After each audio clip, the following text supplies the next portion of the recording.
350 delegates to the Winnipeg Conference, representing the Zionists of Canada.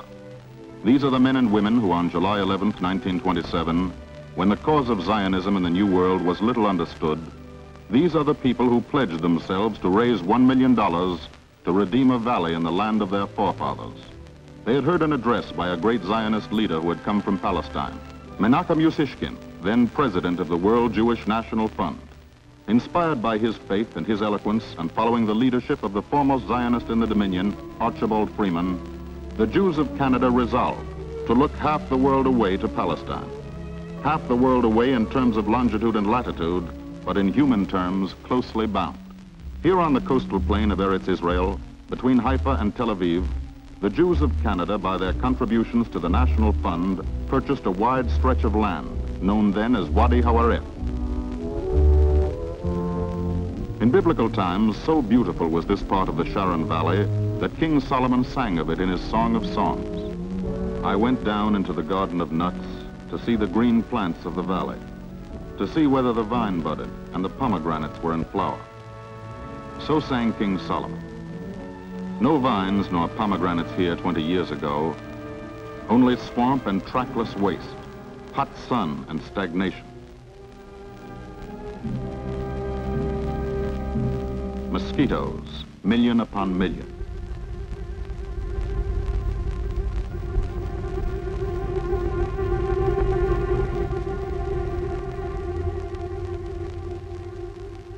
Yes, this area where the rose of Sharon once bloomed was among the most pestilential in Palestine, when a handful of Jews settled it and restored its ancient biblical name, Emek Hefer. To kill the dread mosquitoes, the carriers of malaria, they pumped oil upon the waters. And they drained the marshes and dug irrigation canals. For the precious water without which there can be no life, they laid their water mains.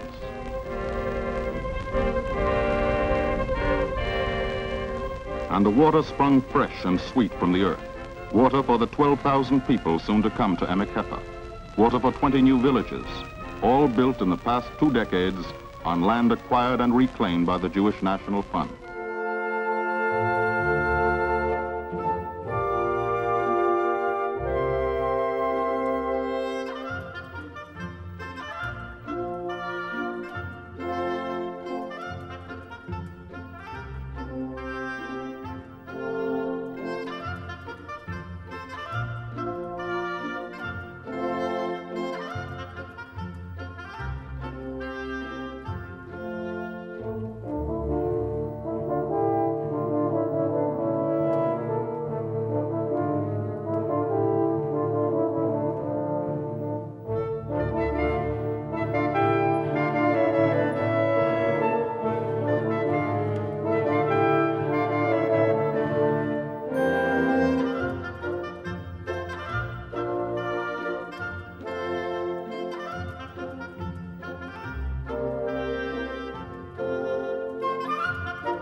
Named after Zionist thinker and leader Professor Arthur Rupin, known both as the father of the Jewish settlements and the father of Jewish sociology. Rupin was established in 1949 as a training and management center for Israel's agricultural settlements, kibbutzim and moshavim.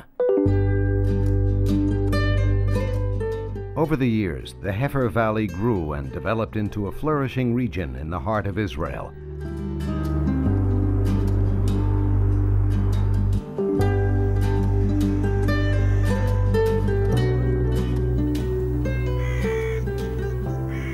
Today, its residents are the children and grandchildren of the pioneers, Jews who came from the 4 corners of the earth to build a home in this valley.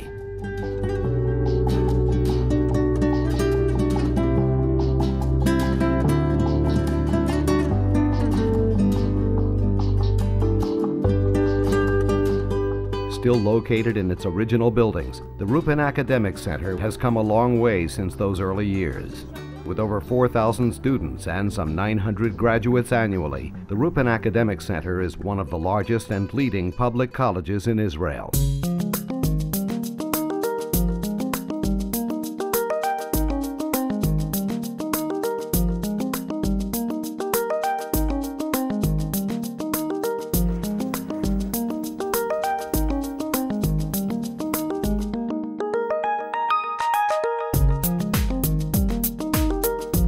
Rupin operates in 2 campuses, one in the green heartland of the Heifer Valley, where the School of Social Sciences and Management and the School of Engineering are located, and the second alongside a scenic bay on the Mediterranean coast, home of the School of Marine Sciences and Environment. The college awards BA, BSc, MA, and MBA degrees.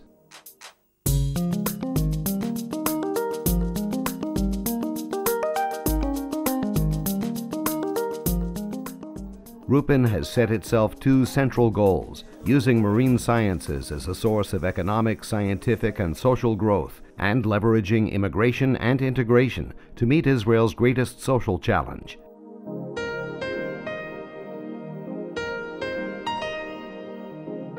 In both fields, the Academic Center has established far-reaching, innovative programs unique in Israel. Rupin is an academic focal point for its region, impacting on its surroundings.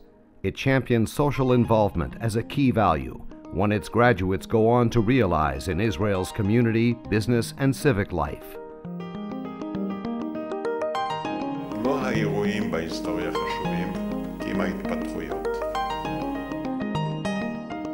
Thanks to Canada's ambassador to Israel, the Honorable John Allen, the Rupin Academic Center's historic ties with Canadian Jewry have been renewed. In April 2008, A.J. Freeman, the grandson of Archibald J. and Lillian Freeman, visited the Rupin Academic Center together with his wife Ruth and daughter Ariel. This visit laid the foundations for the establishment of the Canadian Friends of the Rupin Academic Center, linking our shared past and future. We welcome the involvement of our Canadian friends in the Rupin Academic Center's educational, social, and Zionist mission, and invite you to share the challenge.